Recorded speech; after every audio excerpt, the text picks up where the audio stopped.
noite, caros internautas. Estamos aqui mais uma vez com o nosso programa Yoga The Voice. Hoje vamos falar um pouco mais sobre os objetivos da Yoga The Voice, que é um método desenvolvido por mim há mais de 15 anos. Nos programas anteriores, falamos muito sobre as palavras ditas, as palavras benditas e as malditas. E falamos das consequências de se dizer tanto uma quanto outra.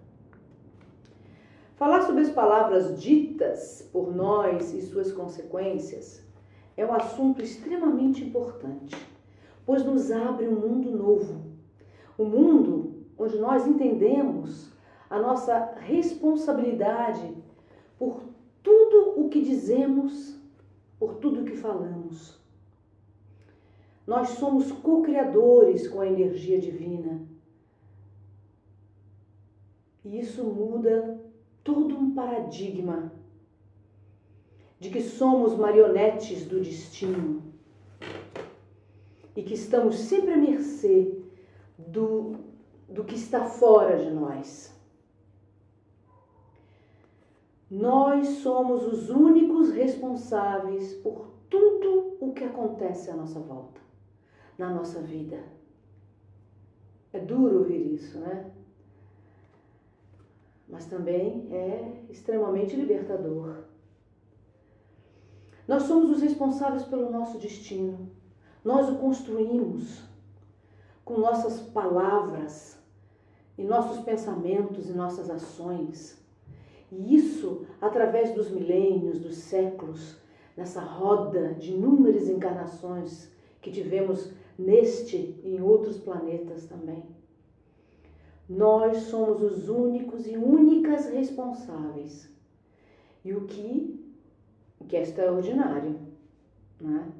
Por mais que isso nos assuste, sim, porque estamos acostumados com Deus fora de nós, aquele que nos dá, que nos tira tudo na nossa vida.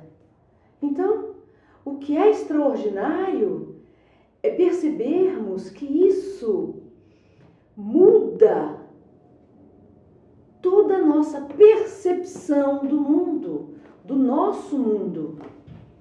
E que não estamos mais atrelados ao exterior. Que esse mesmo Deus que tira e dá, sim, um parênteses, nós somos ensinados a pensar dessa forma, por vários motivos, né? Pelos líderes espirituais, enfim, que aprenderam isso também antes deles, né?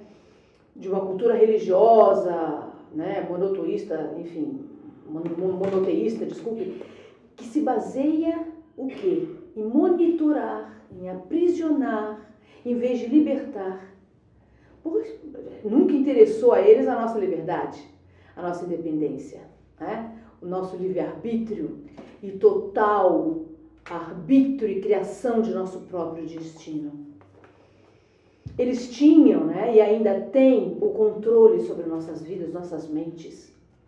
E isso está muito arraigado na nossa cultura e ainda em nossa mente e emoção. Então, antes de mais nada, precisamos entender isso e perceber o nosso papel de co-criadores e co-criadoras com essa magnífica energia criadora que muitos chamam de Deus ou de deusa. Energia criadora já diz tudo. Energia que cria. E nós somos o efeito dessa causa. Nós somos feitos dessa energia e portadoras dos bens. E nós somos herdeiros dessa extraordinária força que é a causa de todos nós. Quando nos referimos a essa energia criadora, olhamos sempre para cima, para fora, quando deveríamos, na verdade, olhar para dentro de nós mesmos, pois é aí que ela se encontra. E nós somos herdeiros e herdeiras de tudo. Gente, tem mais uma coisa, é de graça. Não temos que pagar nada por isso, não temos que agradar a essa energia criadora, né, que muitos chamam de Deus, nem com doações ou dízimos. Entende? Ela está em nós. E nós nela. É simples, muito simples. Né? Aí vem, né? Mas aí eu fico esperando o milagre que vem de Deus, de Jesus, de Nossa Senhora. Eles são os comandantes da nossa vida, do nosso destino. Não são, não. Nós somos o milagre. Nós somos os únicos responsáveis por nossa vida, por nosso destino. Ok, eu não estou dizendo que eles não vão dar uma mãozinha, né, aí na nossa vida, se eles puderem, né? Mas como já disse o próprio Jesus, o Cristo, né? O que ele disse? Ajuda-te, que eu te ajudarei. Então, está implícito, está explícito, está tudo aí.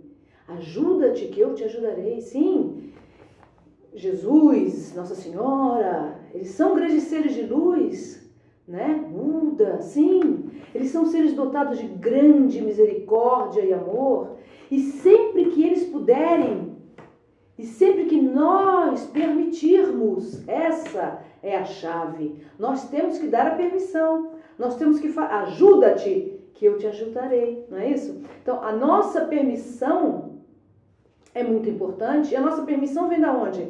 Vem através das nossas palavras e ações, né? Quando a gente diz sim, eu quero mudar, eu permito as coisas boas na minha vida e eu faço com que elas aconteçam. Não adianta eu dizer sim e aí fazer o contrário, né? Então, eles estarão sim nos ajudando como amigos, protetores queridos, se nós nos ajudarmos. Em primeiro lugar, a gente tem que fazer por nós.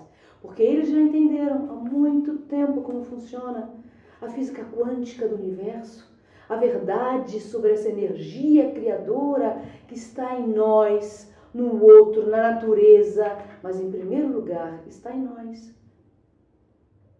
Que somos nós, essa energia, somos nós.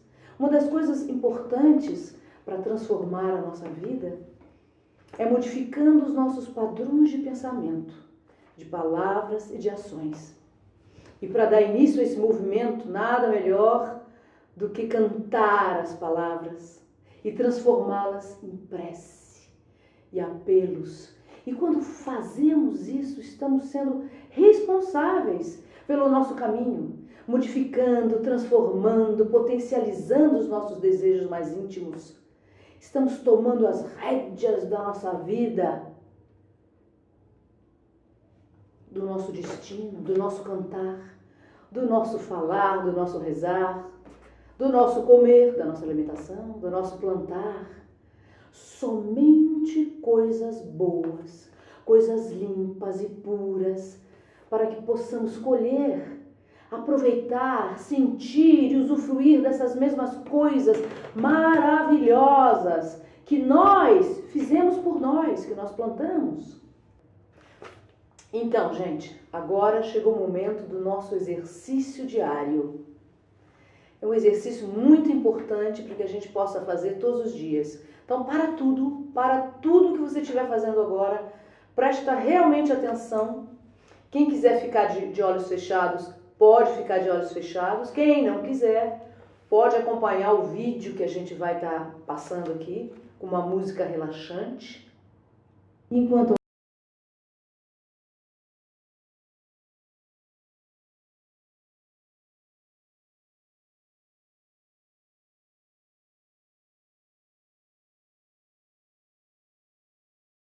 respiração.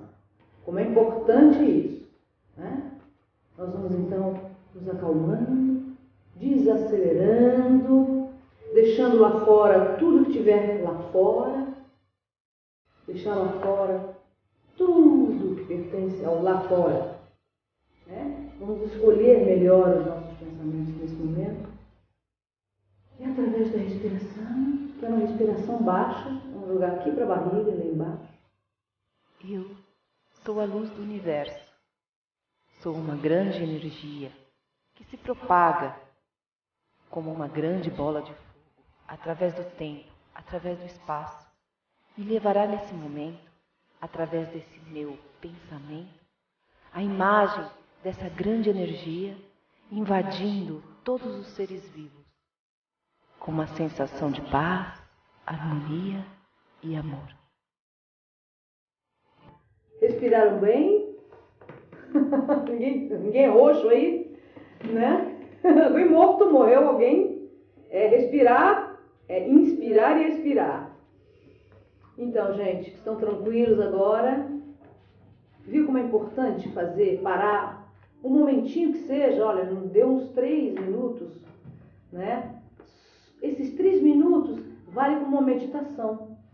Vale como um momento extremamente importante, você oxigena o cérebro, você relaxa, pronto, já pode partir para outra. Continuar o trabalho, né? Que você estava fazendo aí.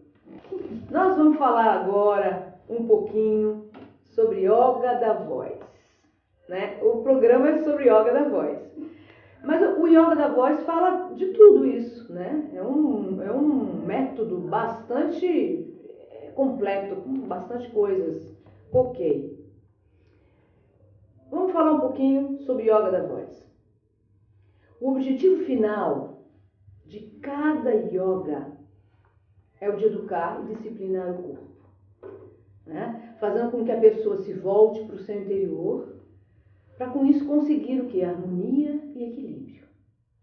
Através disso, também conseguir modificar seus antigos padrões de comportamento.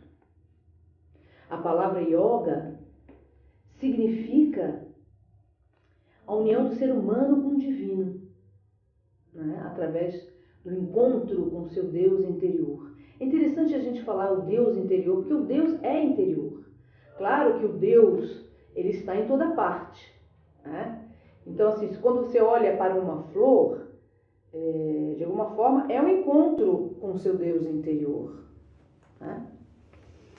O que yoga da voz tem em comum com qualquer desses tipos de yoga? É o objetivo final, né? Percorrendo apenas caminhos diferentes, adaptados, é claro, aos nossos tempos e à nossa cultura. Para que a gente possa entender o significado da yoga da voz, o primeiro passo para esse entendimento é saber da grande importância que o som tem nesse processo e que as palavras são basicamente o elemento da expressão que é o elo, a ponte entre o ser humano e o mundo. A voz, como o som da palavra emitida, expressa a individualidade de cada pessoa, da mesma forma que as impressões digitais. A respiração é parte primordial desse processo. É através do qual nossas palavras são criadas. Existe uma história muito interessante que nos ajuda a entender a importância da respiração. Eu vou contar para vocês. Estava o mestre, né, meditando à beira do rio, quando dele se aproximou um discípulo. O mestre, porém, percebendo que o discípulo, mais do que no aperfeiçoamento espiritual, estava interessado em obter poderes que o colocassem acima dos outros, agarrou ele pelo pescoço e afundou a cabeça dele nas águas do rio e fez com que ele permanecesse até quase se afogar. Ai, coitado. Aí, quando ele soltou o discípulo, né? Aí o mestre perguntou para ele assim: me diz uma coisa, meu filho, qual era o seu maior desejo quando você estava embaixo d'água?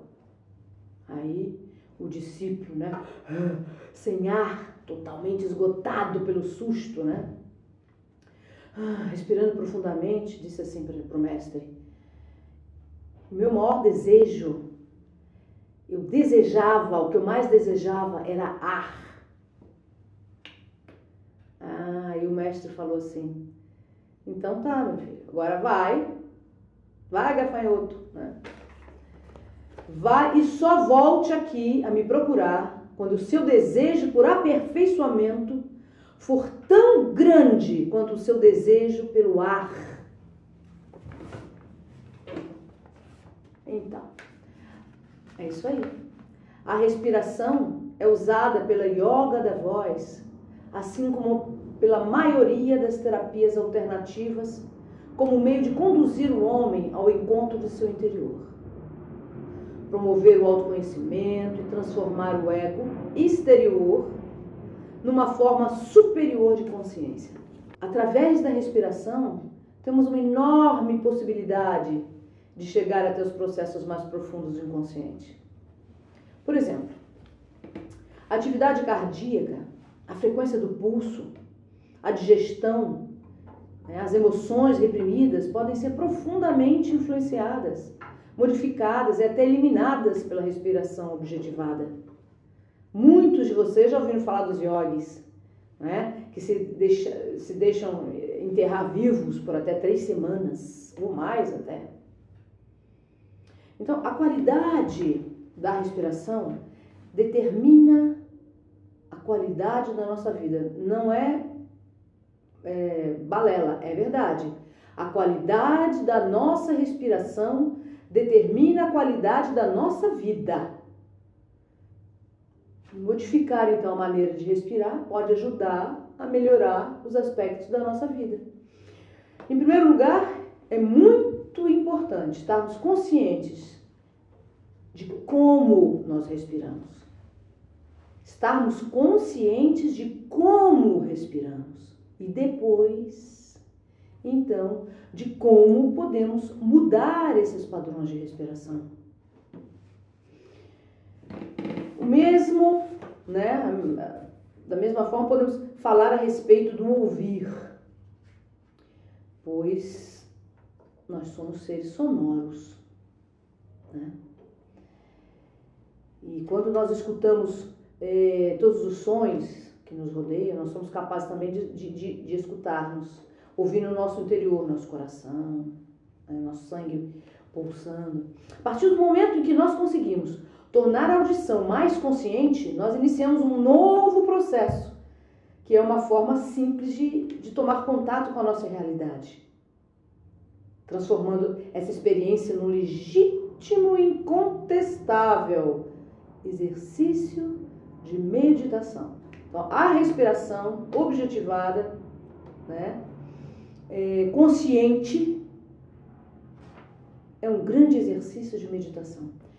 Então, o trabalho da yoga da voz é extremamente abrangente.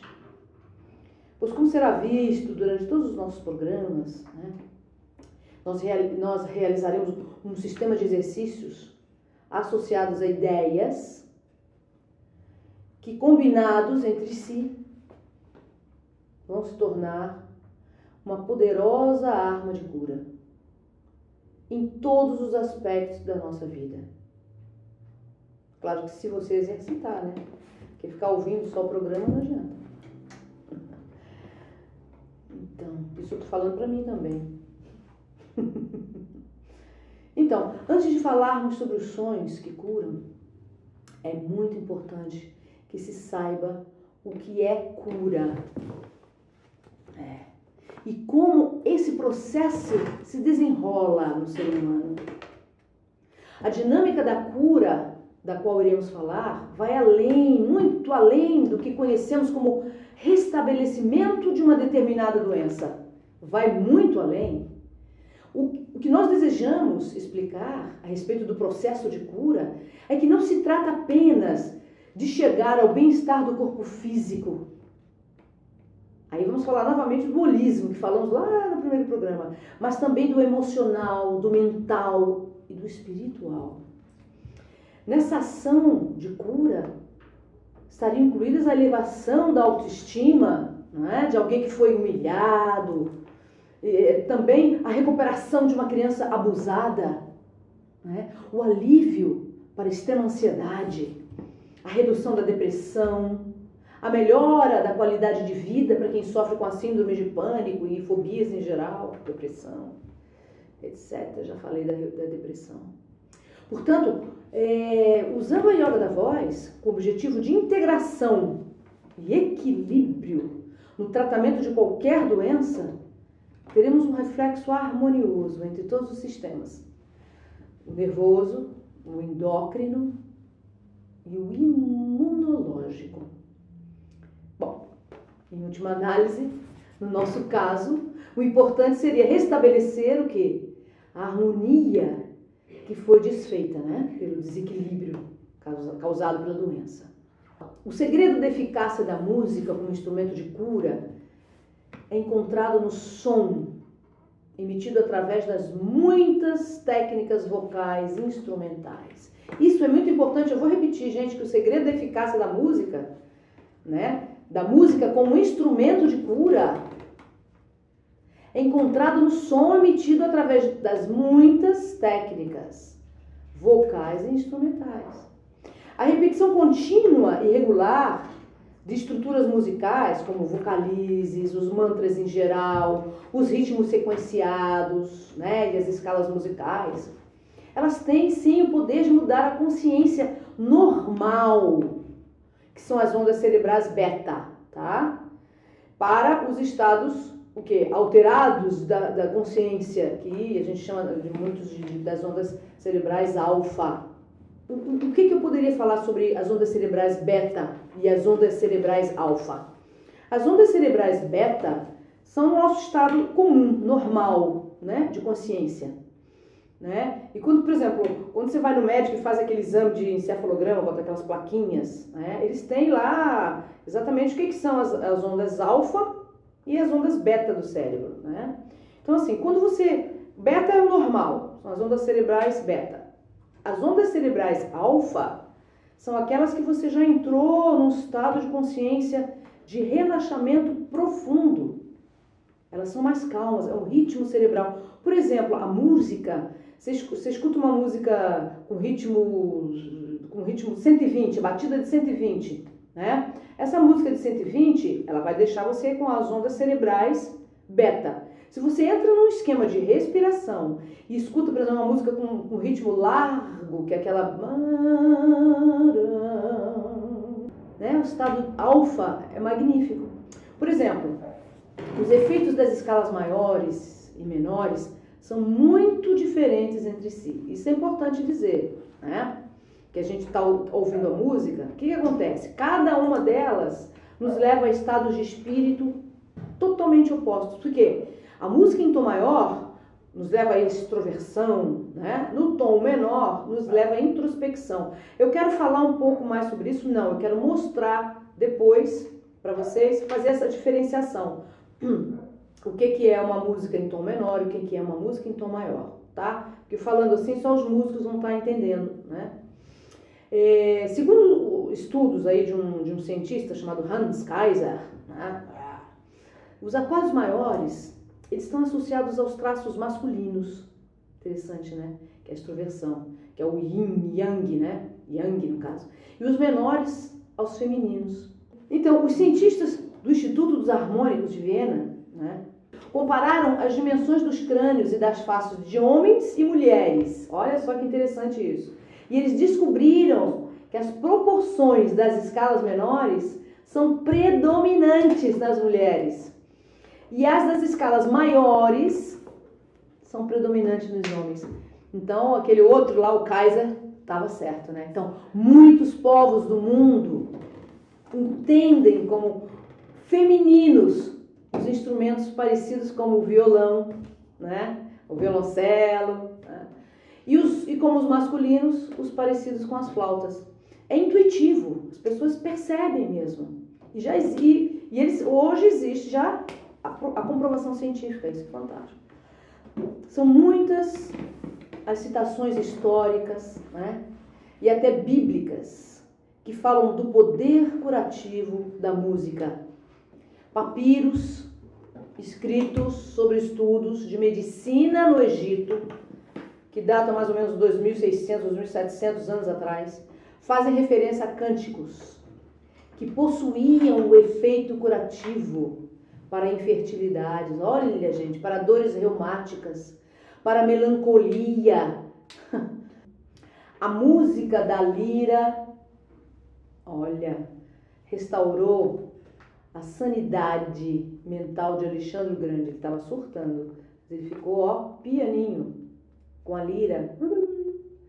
O Antigo Testamento também nos lembra que Davi tocou sua harpa e tirou o rei Saul da depressão.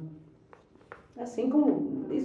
esses são escritos, né, que foram encontrados. Mas imagina, se isso foi encontrado, né, muitas outras coisas. Né? Os conhecimentos sobre sons, sobre ritmos, sobre cânticos, sempre foram ingredientes essenciais, né, para os poderes da cura dos xamãs, dos druidas, que eram os médicos e sacerdotes da cultura céltica.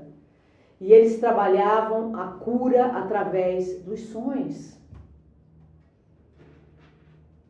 Quando as ondas sonoras que se propagam pelo corpo humano se harmonizam com a sua frequência de vibração, elas provocam uma ressonância benigna que se irradia por todas as células vivas. É fantástico. E restauram e fortalecem o sistema imunológico. A quantidade de água, aí nós vamos falar uma coisa muito importante, que a quantidade de água que nosso corpo contém ajuda nessa condução vibracional. E o efeito final é como uma profunda massagem, só que uma massagem nos níveis atômico e molecular. O ser humano é semelhante, então, ao quê? Ao instrumento musical. O ser humano, portanto, é semelhante a um instrumento musical. Extremamente complexo o nosso corpo humano. Único. E eu diria muito bem afinado.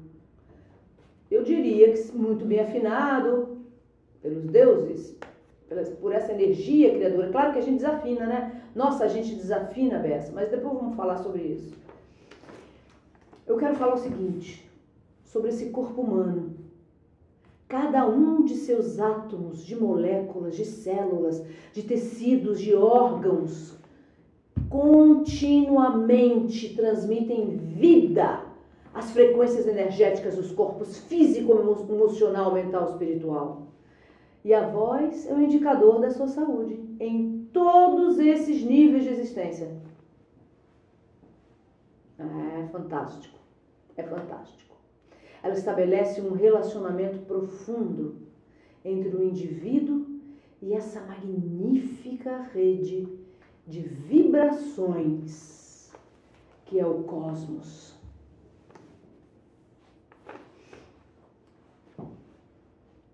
Embora sejam muitos os falsos caminhos que podem ser tomados durante a busca incessante dessa verdade cósmica, às vezes banalizada por uns, degradada comercialmente por outros,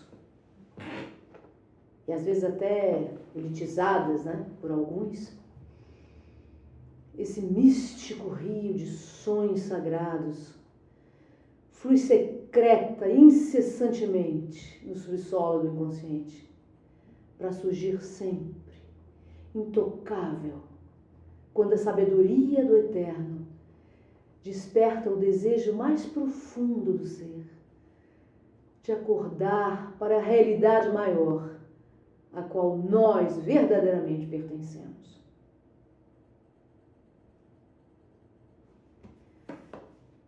Há muitas formas de usar o som no processo de cura, desde as terapias de aconselhamento, tais como a psicoterapia, o psicodrama, até a música e, óbvio, o canto. A terapia do canto e do mantra, se aliada ao autoconhecimento, é muito eficaz. É um instrumento extremamente eficaz e importante. Podemos considerar que toda palavra é mantra. Podemos. Portanto, devemos ter muito cuidado ao pronunciarmos palavras agressivas, pois essa emanação energética plasma formas, pensamentos negativos que pairam em nosso espaço dimensional. Nós já falamos sobre isso em outro programa, sobre as palavras benditas e as palavras malditas. O que acontece? Eles criam essa emanação energética que plasma formas, pensamentos negativas, que ficam pairando no nosso espaço dimensional.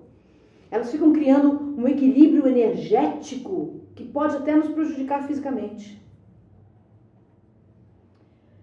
Se nós considerarmos que nós somos criados à imagem e semelhança de Deus, dessa energia criadora, nós somos também criadores, como eu já falei, co-criadores, pois em cada ser humano existe uma centelha divina, grande centelha divina. Nós somos responsáveis, sim, por tudo o que falamos. E como o som é o Criador primeiro de todas as coisas, no princípio era o Verbo era Deus. Nós somos responsáveis por tudo o que falamos. E como o som é o Criador primeiro de todas as coisas, devemos escolher bem as palavras, que se tornarão nossas criações. E de alguma forma, de muitas formas, e eles voltam, esses sons voltam a nós, para nós, pelo princípio do que? Da causa e do efeito, também conhecida como a lei do retorno. Se falamos o bem, o que vai voltar para a gente? O bem. Se falamos o mal, volta o mal. Então, as energias criadas pela palavra inadequada, elas podem ser dissipadas por nós quando a gente pronuncia os mantras, né? E usando diversos tipos de mantras, né? E obviamente tomando consciência de que falamos palavras malditas, como a gente já tinha falado, palavras erradas, palavras que não vão nos favorecer. Então nós podemos dissipar essas energias quando nós cantamos os mantras. Puxa, falei muitas coisas erradas, vou transformá-las. Você tem um poder, nós temos esse poder, né? E tenho vários tipos de mantras de purificação, né? Nós vamos mostrar vários aqui, né? Inclusive a palavra Cristo, quando se falou uma grande besteira, você repete a palavra Cristo, Cristo, Cristo, tem um grande poder de quebrar, né, essas formas de pensamentos que já se consolidaram. Tudo a gente vai estar dando, né? Então, assim, as preces também, as orações ditas, né, por nós, também são importantes, mantras, né? Quando a gente repete o mantra por um longo período, a gente gera uma energia capaz de neutralizar as marcas deixadas, né, em função dessa nossa atividade mental dispersa, né, desses pensamentos, essas formas de pensamentos. Então, a gente cria uma memória mais poderosa, né, para passar essas energias deletérias, né, que foram criadas pelo nosso falar mal. Então, assim, as lembranças, as memórias, os registros interiores de mágoas, medos, são os resultados de sonhos não assimilados e não digeridos. Isso daí é um outro assunto, mas nós vamos falando. O mantra, né, ele nos permite mudar o tipo de vibração de consciência, ele altera de forma positiva a estrutura energética da mente e a energia do campo mental, e isso tende a eliminar o problema, né? Que problema? O problema das palavras malditas. Cada emoção cria um tipo particular de som. Isso é interessante falar, né? Nós cantamos com alegria, nós berramos de raiva, nós nos lamentamos, choramos de tristeza, gritamos por muito medo, por muita dor. Os sons têm uma enorme capacidade de condicionar a mente e a consciência. Tudo o que ouvimos desde pequenos fica armazenado na nossa mente. é que nem carimbo, impressões, padrões, crenças, algumas boas e outras bem ruins, infelizmente.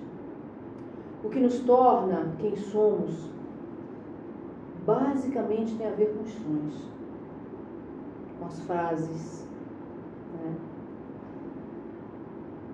Com as músicas que ouvimos durante toda a nossa vida, com a forma como foram ditas e pronunciadas, né?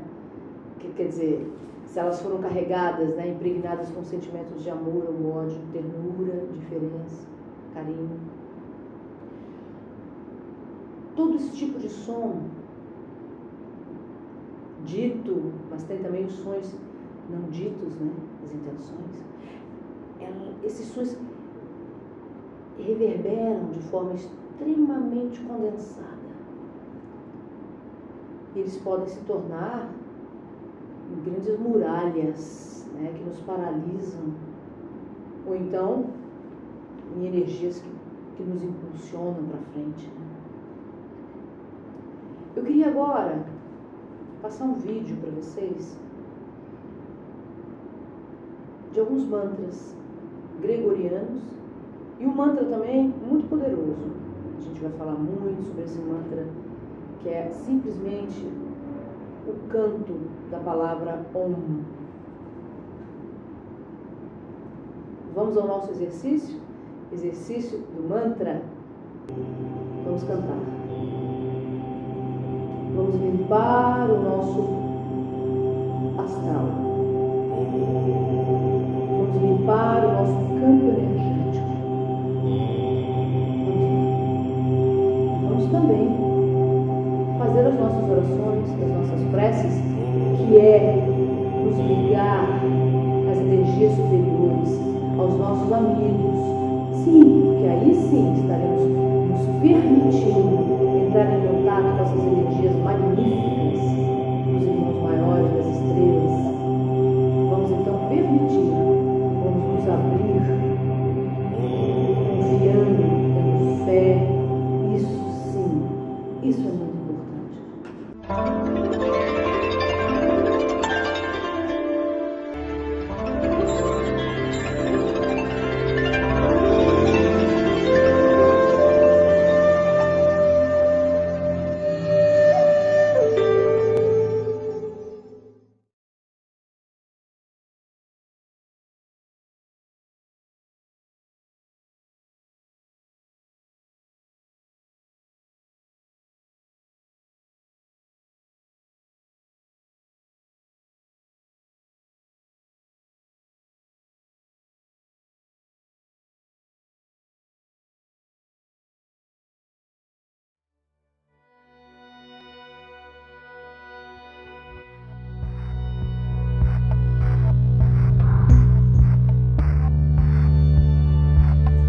What exists in every corner of the world, embraced and celebrated in some countries, but is illegal in 76. What is hidden for fear of public shame, imprisonment, torture, or in 7 countries even the death penalty? What tears families apart? What makes people confront brutal violence on a daily basis? What simple trait gets people treated as second-class citizens everywhere they go? what gets children kicked out of homes, students bullied and expelled from schools, and workers fired from jobs without warning? What has existed in every country throughout history, but some people still consider abnormal?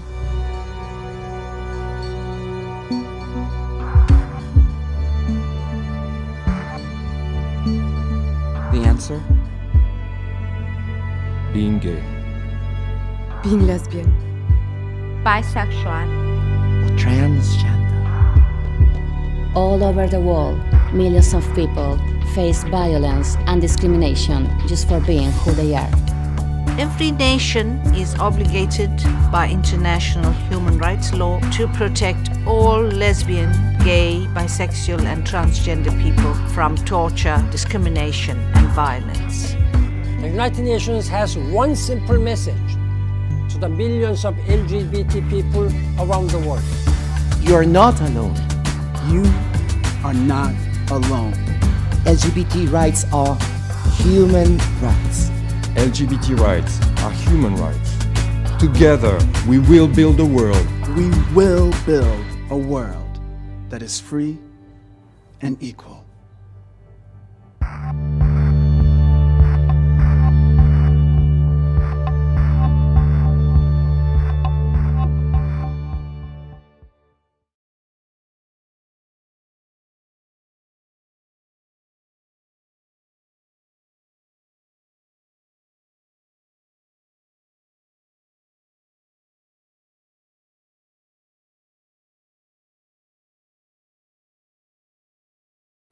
Belardi,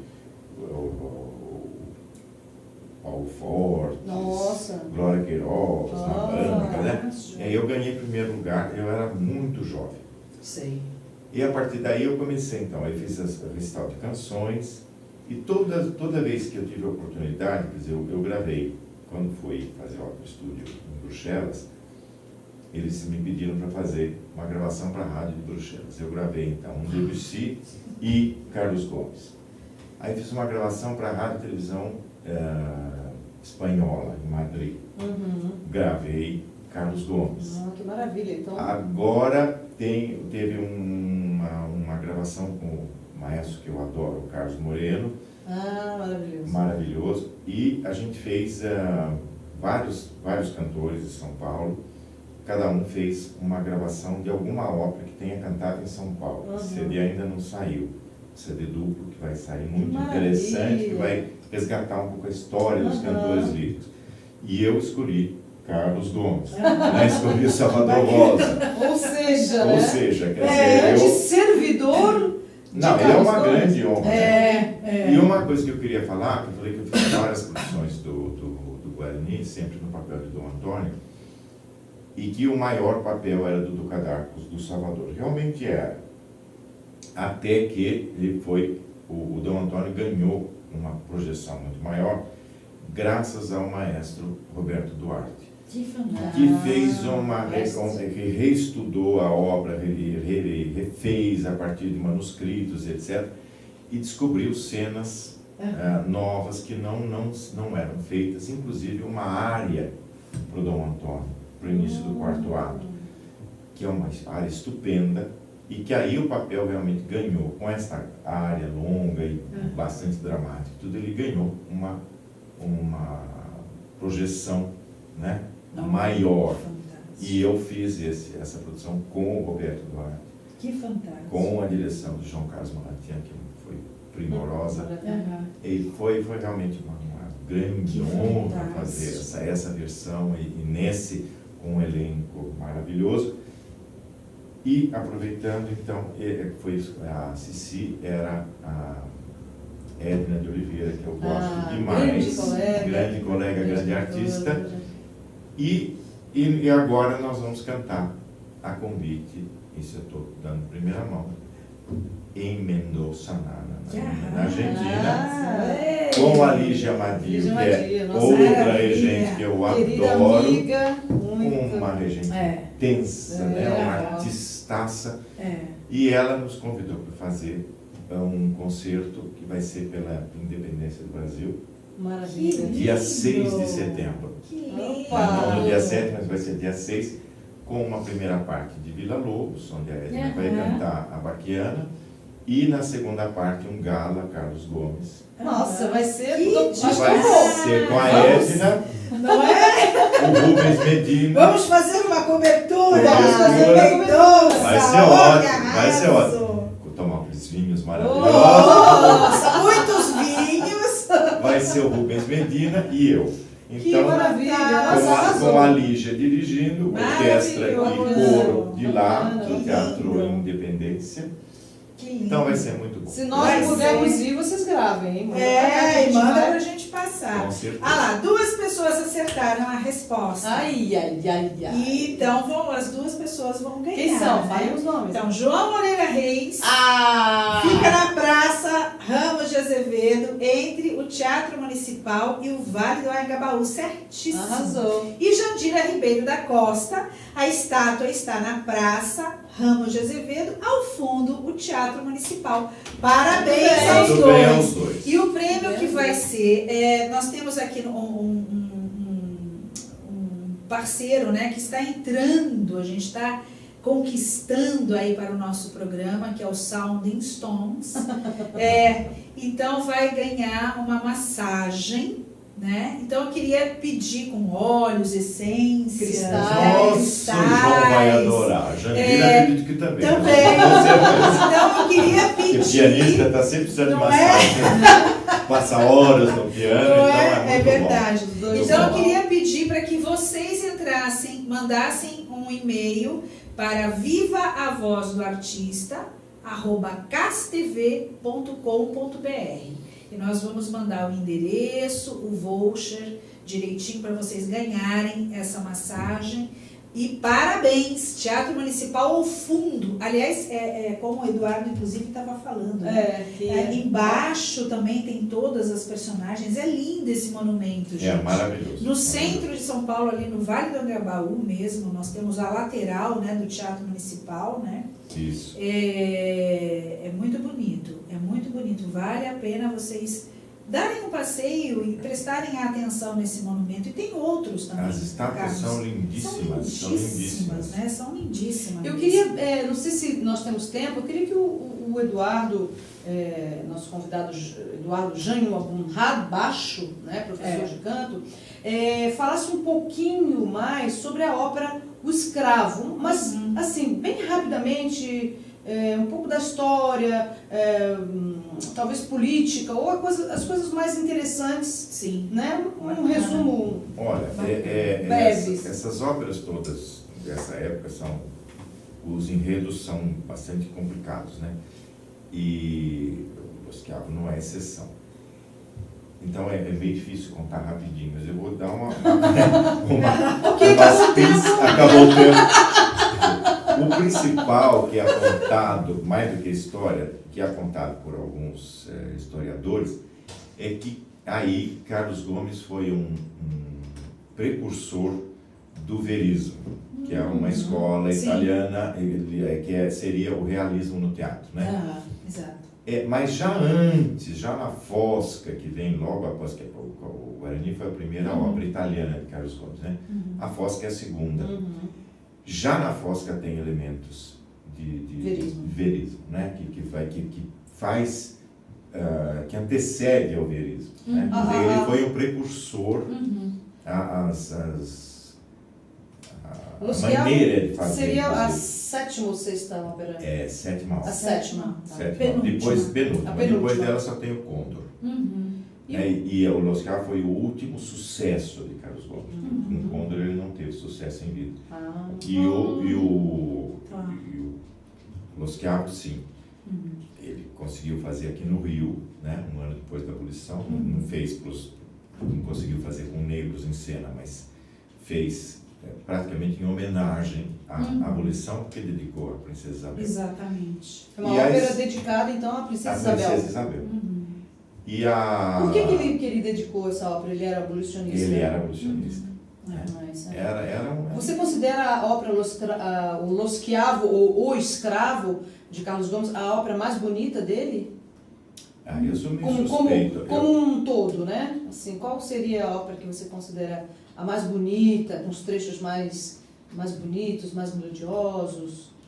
É muito difícil isso, né? Porque são todas têm... Mas você não tem a sua favorita? Se você fosse escolher uma, não, você não tem, você ama todas. Quer dizer, não, tirando as 2 primeiras, que eu acho que tem coisas bonitas, mas para o meu gosto não são espetaculares, né?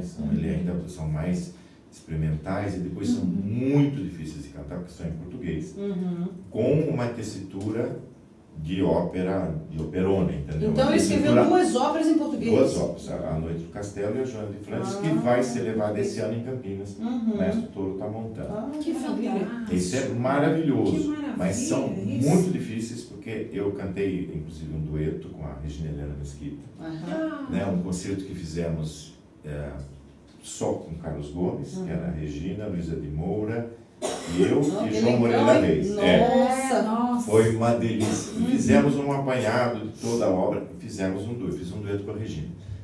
Terrível, porque a música parece uma modinha, com uma tessitura de ópera de bel canto. Nossa Senhora! Então você claro que você acha um equilíbrio, mas é muito mais complicado. E a música não é ainda o que se transformou depois. Né? O Schiavone já está no auge. Então você considera da que seria a sua ópera mais, ou em termos musicais de composição, seria a mais madura de Carlos Gomes? É.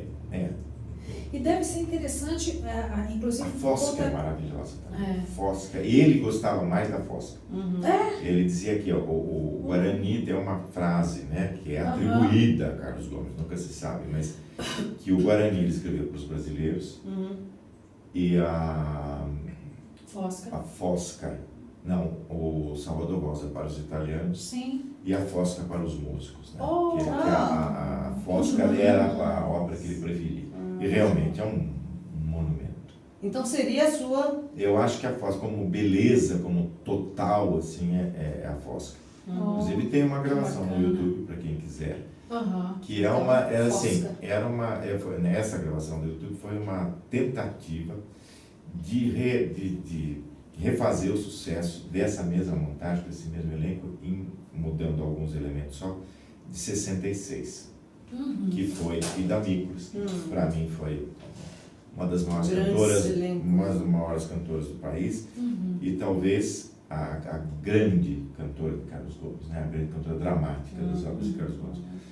Agnes Aires, fazendo Adélia, que era um monumento, Machite, e foi meu grande amigo também. O tenor foi trocado, né? Era o Carioca, depois eu lembro. Roberto Miranda? Não.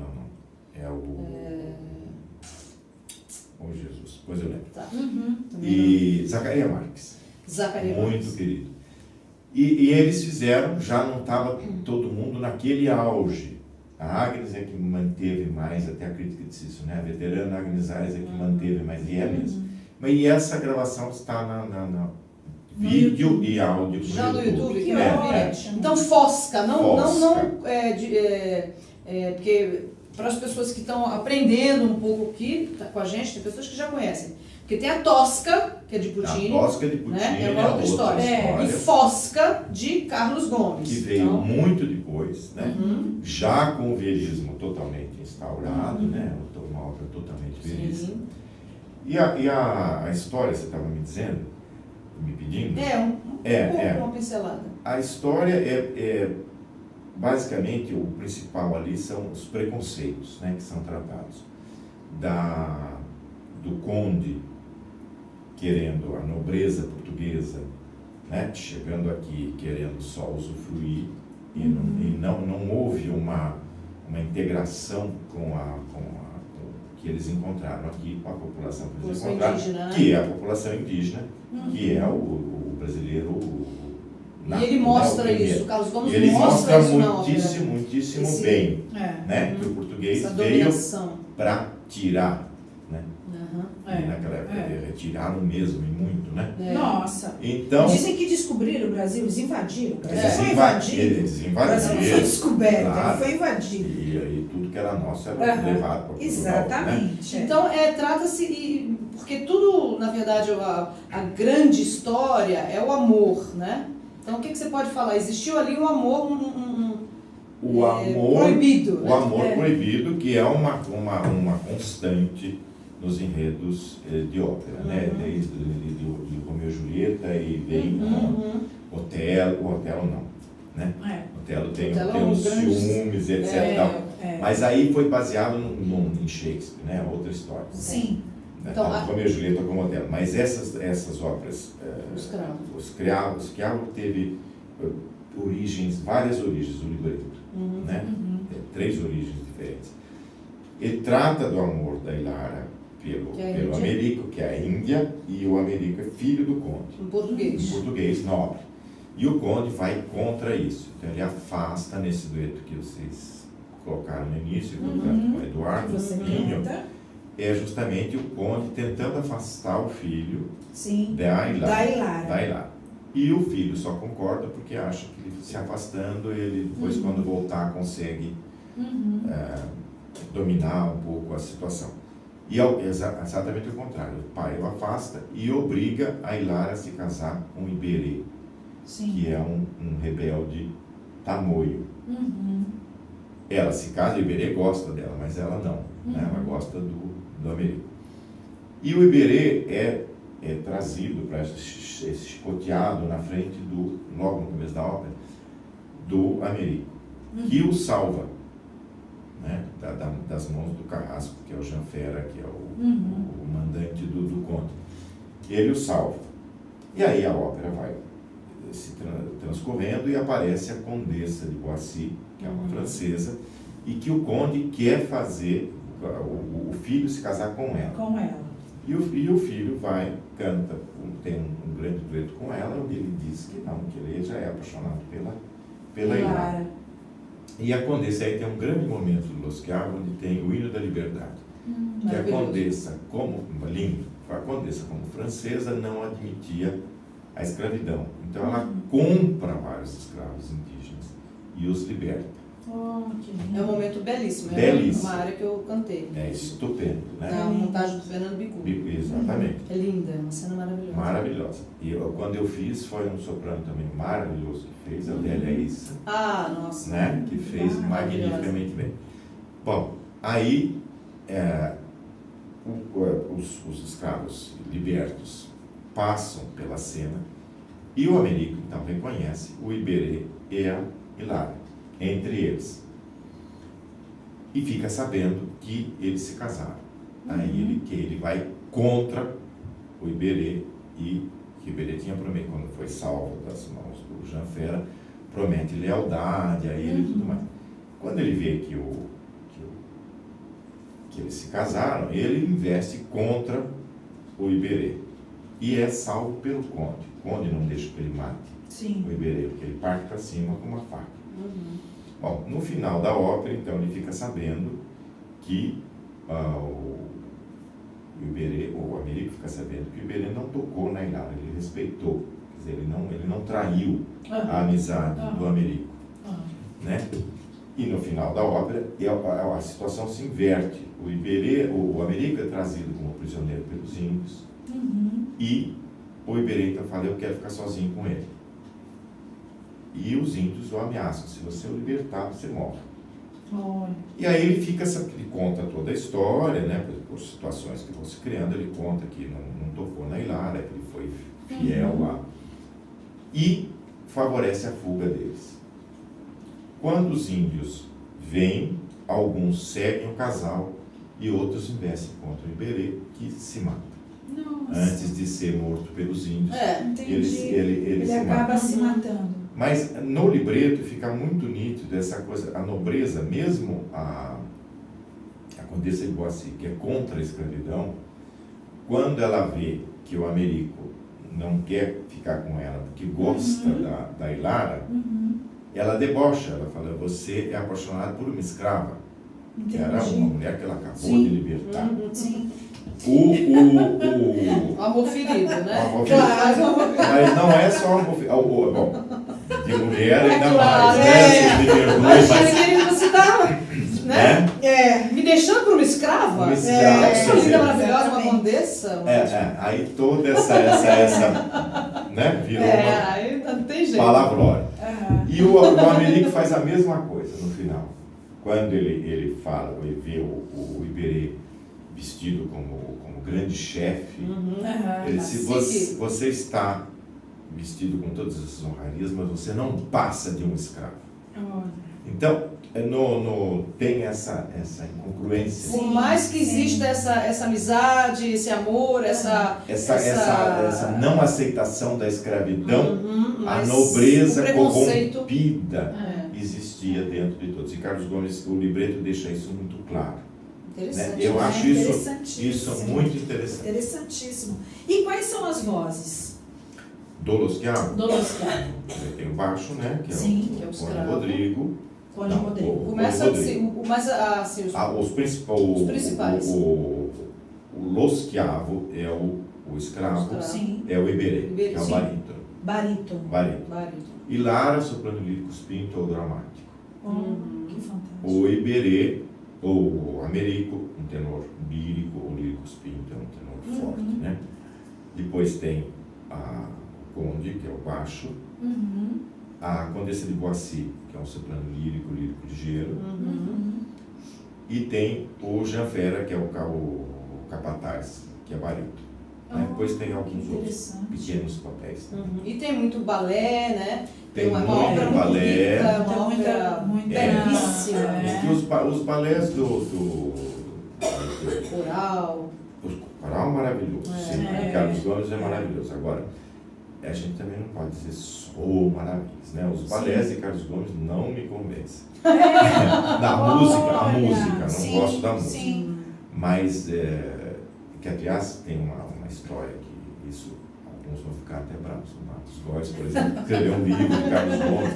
Eu acho que assim, a gente ama, né? Como tudo na vida, você ama ver as qualidades e os defeitos. É verdade. Eu acho que ele não é um grande compositor de balés. Né? E dizem que ele escreveu, que quem escreveu A Dança das Horas, da Gioconda, de Ponchielli, que eles eram vizinhos, né? Na Itália. Carlos Gomes tinha uma megalomania, construiu uma casa, que essa foi a grande destruição dele. Existe essa casa. Ele construiu uma mansão, né? E Mangianico, eu não fui lá, mas fotos, é uma mansão estupenda. E ele mandou vir plantas do Brasil, pássaros do Brasil. E ele gastou trilhões por tudo que ele tinha para a miséria de Roma. Foi a ruína dele. Nossa, espetáculo, não? E ele era vizinho de Ponchielli. E eles eram amigos. Então, há uma corrente que diz que A Dança das Horas, que é maravilhosa, da Gioconda, foi escrita por Carlos Gomes. Eu não posso dizer se foi ou se não foi. Sei. Mas eu só digo, por que então que ele não escreveu nada parecido nos balés dele? Entendi. Porque os balés, a Dança das Horas é muito melhor que... É um espetáculo, né? Muito melhor que os balés que Carlos Gomes. Eu adoro a Alvorada, é maravilhoso. Tudo que ele escreveu para orquestra também é muito bom. Os balés é que não gostam. É maravilhoso. E ele tem essa coisa são vozes, não tem que ser vozes específicas, mas são vozes... digamos, vozes verdianas que podem cantar Carlos Gomes, né? Sendo que Carlos Gomes é um pouquinho mais perigoso, porque Verdi prepara todas as passagens, Verdi é muito vocal. Carlos Gomes, como já vem mais pro verismo, né? Precisa de cantores que saibam como lidar com aquilo. Por exemplo, rapidinho, a área da Liberdade. Ela tem, porque como eu fiz esse papel no teatro, né? Ela vai muito pro agudo, vai até um mi bemol, e ela tem momentos numa esquiava, e ela joga para baixo. Então, é isso que você falou, veríssimo. Então, se você não sabe jogar, exatamente. Você se arrebenta, velho. Se arrebenta assim, vira um pastel. Joga completamente. Não vai. Então, assim, é o verismo que ele está falando. Explicando bem o que é o verismo. Né? E a orquestração, como ele foi regente de banda em Campinas, né, a formação dele é de banda, e o pai também, toda a família, ele tem muito metal na orquestra. Né? O que faz uma maravilha, mas faz a orquestra ser muito forte. Para as vozes tem que ter um bom metal também. Você tem que ter metal, porque se tiver muito metal na orquestra, se você não tem metal na voz, não aparece, a voz não passa, né? Porque uma característica do cantor lírico, já falei que uma vez, vou repetir é que o cantor lírico não canta com microfone. Né? Exatamente. A orquestra Por isso que ele está falando, se a orquestra tem muito metal, se o cantor tem que ter muito metal na voz. O que é isso? Projeção, né? Ele tem que saber... existe, para quem não... É importante falar isso. Não é do mundo da ópera. A gente chama de muro da orquestra, né? Que é esse muro de som, que tem o fosso, né? Aqui teria o fosso da orquestra, que está lá embaixo. E aqui está o palco. O público está para lá. Então, esse som que sobe da orquestra, a gente chama de muro da orquestra. Se você não tem uma boa projeção, você não passa esse muro da orquestra. A voz bate. Me bate e volta. Volta, uma coisa me bate e cai. Fica no palco. E fica no palco. E cai no fogo dos jacarés. E se cheio de músico lá embaixo. Uma coisa muito importante para o cantor, se você não tem o regente, que é regente de ópera, isso é importante. e que sabe que ele tem que trabalhar a orquestra para que o cantor, que são muitos professores de orquestra, e o coitado é um só, ele vai no chicotinho. E ele não pode lutar contra volume. Então não é só volume, a articulação da orquestra, o cantor. Tem que ser, a orquestra de ópera não é uma orquestra assim, de concerto. Exatamente. É uma orquestra que tem que saber, a articulação é outra. Para que a voz aconteça. Possa haver essa projeção e a voz não bater nesse muro e não cair no fosso. Exatamente. Senão você fica vendo ali ventrílogos. Exatamente. O público vê só a boca. Né? E a audição da orquestra não passa. E isso, infelizmente, a gente vê muito. Né? Acontece. Acontece. E tem os teatros também horrorosos, né? Que são os caveirões, né? Agora, você abre a boca no teatro essa e some a voz também, não né? Tem acústica. Mas essa é uma vantagem pro cantor. O ator jamais poderia fazer isso, ficar lá dublando, né? Porque o cantor mas quem é que pode dubla? Não, tô falando quem? Mas quem é que dubla? Dublar como? Quem canta atrás? Ninguém escuta e vai. Não, mas aí tem uma orquestra. Não. A voz bateu no muro e caiu no jacaré. Acabou. Aí quando você entra para agradecer, é um mu geral. Ou então eles são pessoas também meio educadas, às vezes fica um silêncio. Vai entrando por um. Aqui em São Paulo não tem muita vaia, assim, né?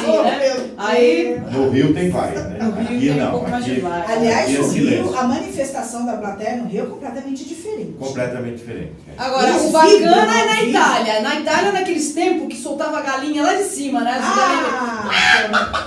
Isso nos primórdios. Nos primórdios, né? Que era uma delícia aquilo, né? Mas tem gritaria. Os tomates. Tá trazendo umas piadas. A gente pode trazer umas piadas, né, Regina? Umas piadas boas. Umas situações engraçadíssimas, né? Eles fazem, olha, quando teve a Traviata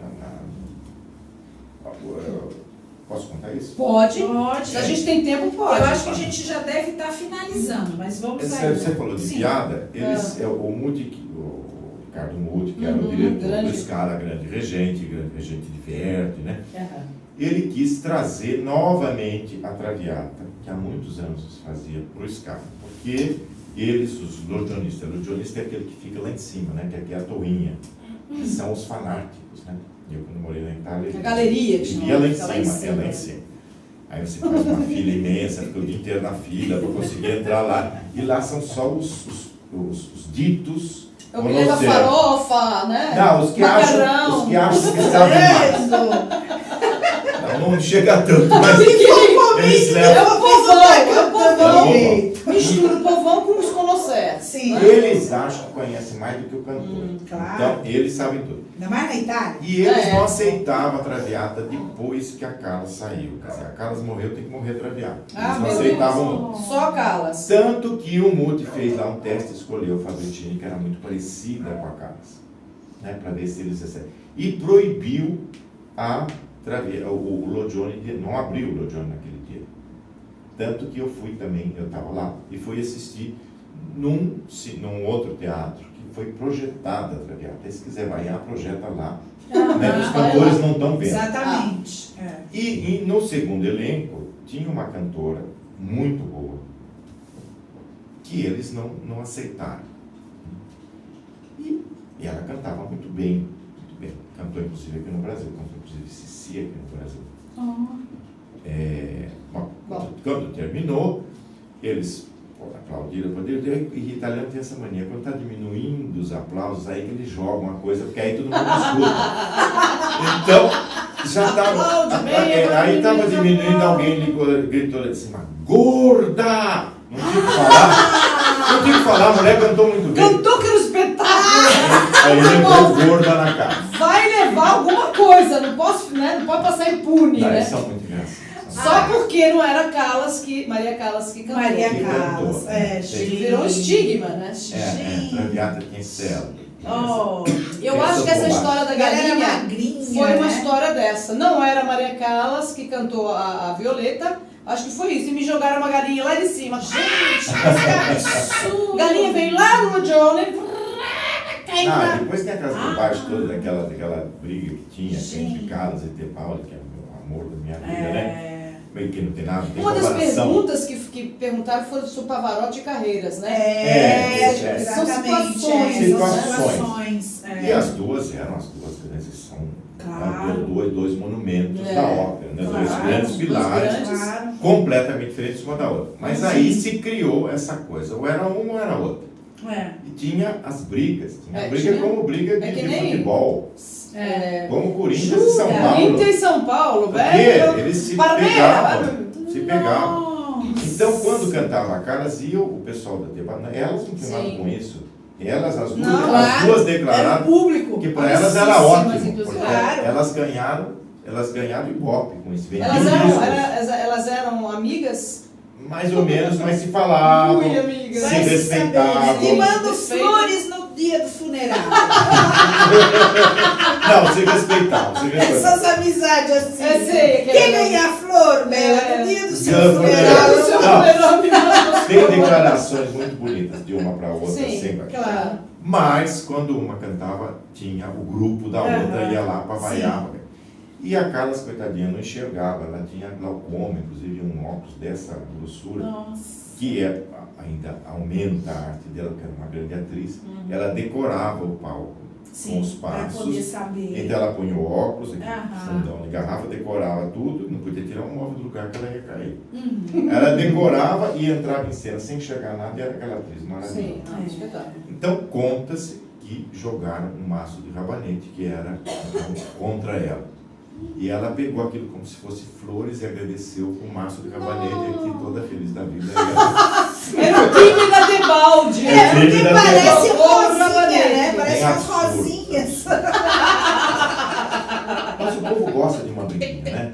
Adora. Claro. Então cria melhor coisa é fazer uma saladinha. Obrigada pelo rabanete, te agradeço. O que você está faltando? Eu não me entendo. E essa coisa horrorosa de o melhor, né? Não existe o melhor. Como se não pudesse, né? Existem, cada um, são níveis. Únicas. São todos melhores. E níveis. Quando você chega nesse nível estelar assim, tem o quê? São todos maravilhosos. Mesmo porque, por exemplo... Cada um tem uma coisa melhor que a outra. Uma qualidade. Mas são artistas. Claro, né? com certeza. Mas tem essa coisa de o povão quer sempre existir aquele o melhor. Com os três tenores. Né? Pavarotti, Carreiras e Domingos. São os três maiores do mundo. Você precisa, gente, mas Carlos Bergonzi está vivo, está ouvindo eles falarem isso. Nicolai Guerra está bem. Isso é mídia. Isso é bobagem, porque não existe. Acaba sendo marketing, né? Né? Mais alguma coisa? Bom, acho que nós estamos chegando ao final do Viva Voz de hoje, especial. Né? Queria agradecer aí a todos os internautas, aqueles que acertaram o monumento, né, de Carlos Gomes. Agradecer principalmente Eduardo Jânio Abumrad, aqui presente. Prazer, é um nome gostoso de falar, Eduardo Jânio Abumrad, não é? O nome é lindo. No programa sai cada coisa, minha filha. Já saiu de tudo. A bujanra é o mais comum. A bujanra! Jânio Abujan. Jânio Abumrad. Abumrad. É lindo, o nome é lindo. libanês, os dois nomes. Os dois nomes. Que lindo. Jaime da minha mãe e papai é Bunhai. Que lindo, lindo. E agradecer muito, parabenizar pelos seus 45 anos de palco. Maravilha. É uma vitória, né? No nosso país é uma vitória. É uma vitória. É uma persistência. E uma persistência, exatamente. E só fica quem tem talento, né? 45 anos de palco não é para qualquer um. Não é verdade? Talento e determinação. Porque talento, né? Exatamente. Mas eu acho que a determinação, né? Querer, O que mais? Tudo, eu acho. Estudo. Isso é que eu diria. Dê uma dica para esses cantores novos. Estudar a vida inteira. Sim. Né? Estudar, não cantar nunca sem com voz fria, não ficar experimentando, agora eu vou numa técnica, depois eu vou na outra, achou sua técnica boa, fica com aquele professor, faz masterclass, faz e tudo, mas não fica trocando, né? Tem gente que acha, o pulo do gato, não existe pulo do gato. Então, vai trocando, no fim você sobe no palco, não sabe nem o que fazer, né? Você tem que saber, você tem que ter uma direção e estudar sempre, né?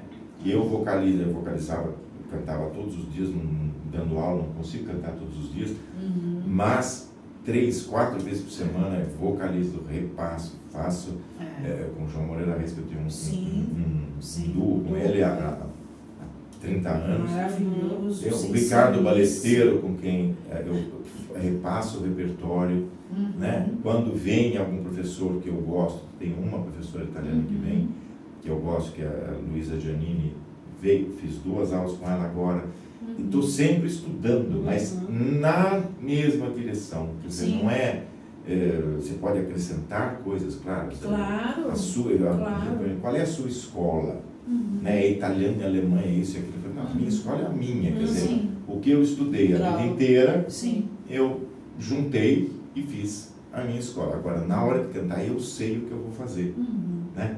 Porque é aquela maneira. Então, é isso que eu recomendaria para os jovens, não ficar trocando e estudar muito teatro, estudar literatura, conhecer as peças todas, idiomas, conhecer os cantores que nos precederam, a grande escola.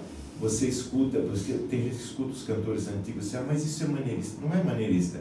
Naquela época era assim, mas pega o essencial. Se você escuta, por exemplo, um soprano, que escuta Maria Canilha, você não vai cantar daquele jeito. Mas se você aprendeu a dramaticidade que aquela mulher consegue, se você pegar aquilo, a Eliane Coelho disse isso, que ela só ouviu, que ela queria um dia fazer uma traviata como, e não tem vídeo, com uma canilha que preenchia o palco, foi a expressão da Eliane Coelho.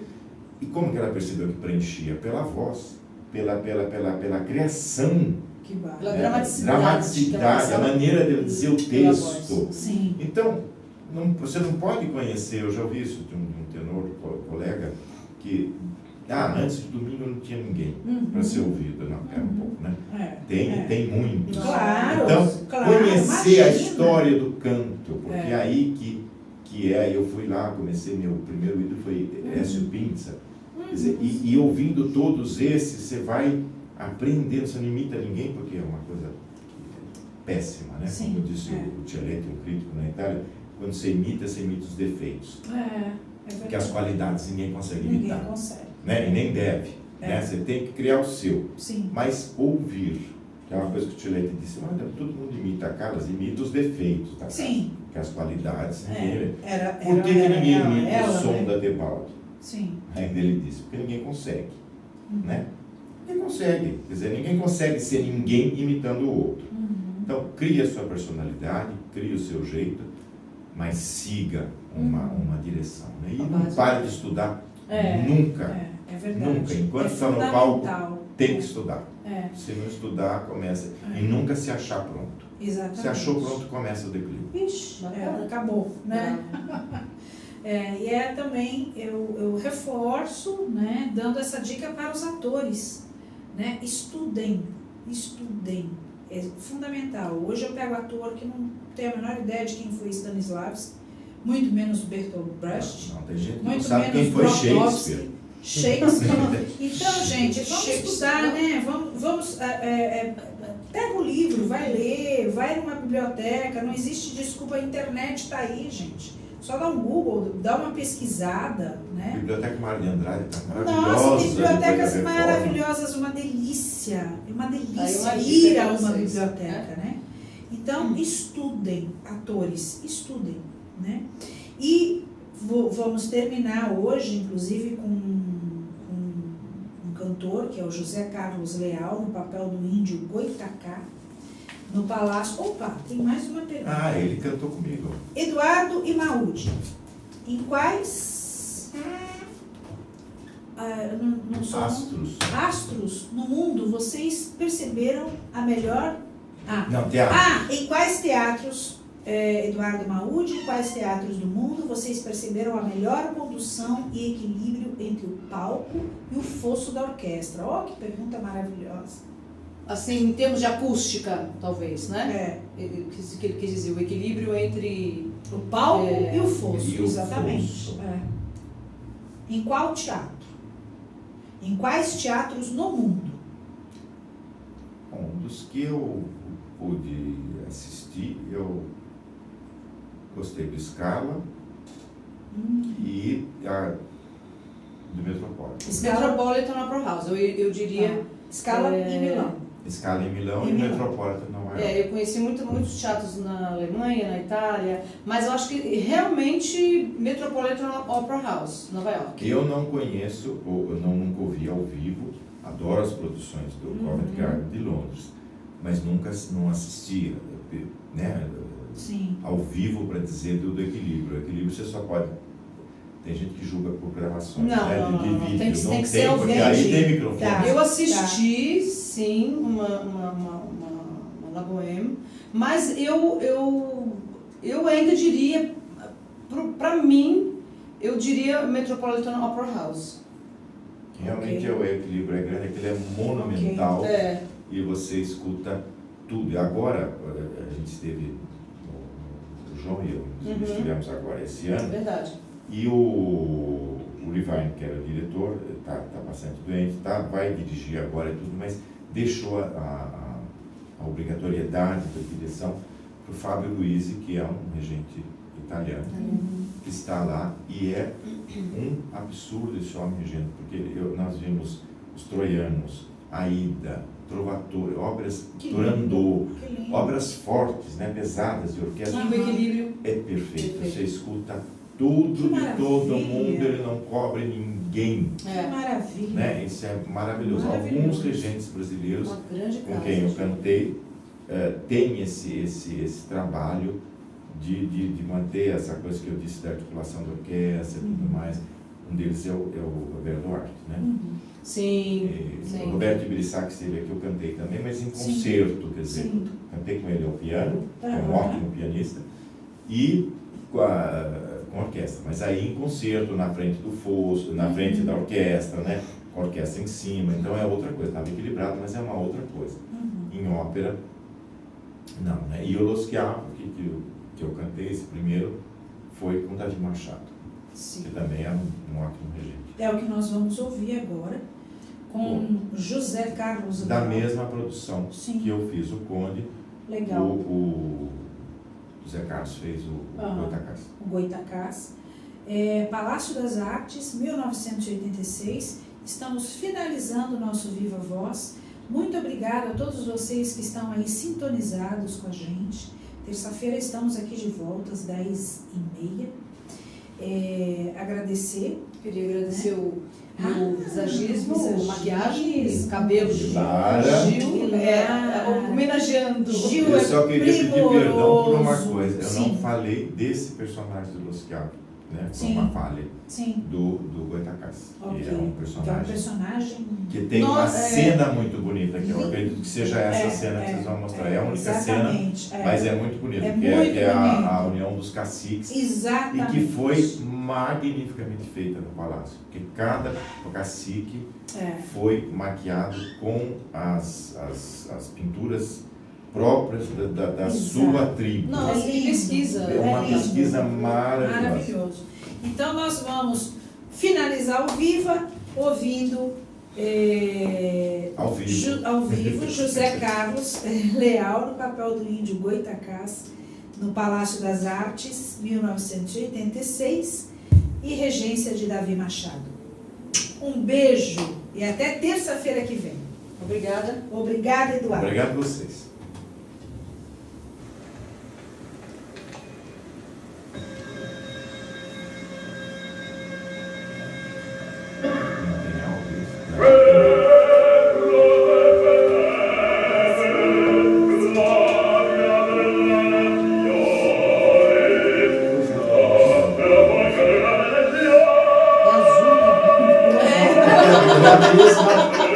É do mesmo fim que vocês puseram na minha entrada.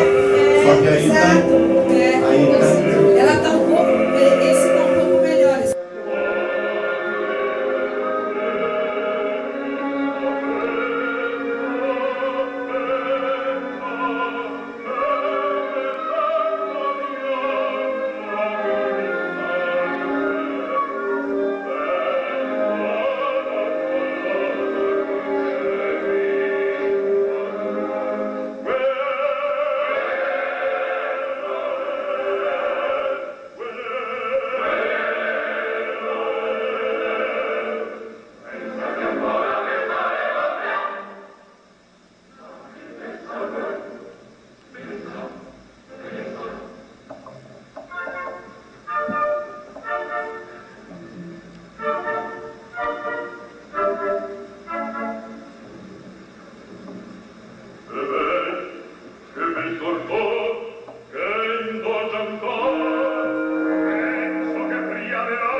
Fuori alla tigre, quale